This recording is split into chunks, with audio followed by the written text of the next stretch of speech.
Kapag nagnenegosyo ka sasabihin bakit di ka magtrabaho? Pag nagtrabaho ka naman sasabihin mas okay kung sariling negosyo. Pag bumili ka ng motor sasabihin sana kotse na lang binili mo. Pag kotse binili mo sasabihin inuuna pa kotse kesa sa bahay. Kapag maliit bahay mo sabihin kaliit naman pinagawa mo. Pag nagpagawa ka ng malaki sasabihin gastos, pwede naman maliit na lang. Kapag nag-avail ng installment sasabihin wala sigurong pang cash. Kapag bumili ka ng cash, sasabihin sayang dapat hinulugan mo na lang pwede mo pa magamit yung pera mo sa negosyo.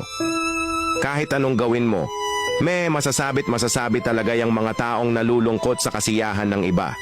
Kaya ikaw, bilhin mo gusto mo, gawin mo gusto mo, post mo, i-my day mo, pinagtrabahuhan mo yan, pinagpuyatan mo, pinaghirapan mo kung ano man yan, wala silang pakialam. Ubusin nila oras nila kakapuna sa'yo hanggang sa hindi na nila alam paano maging tunay na masaya kasi nabubuhay na lang sila sa buhay ng iba.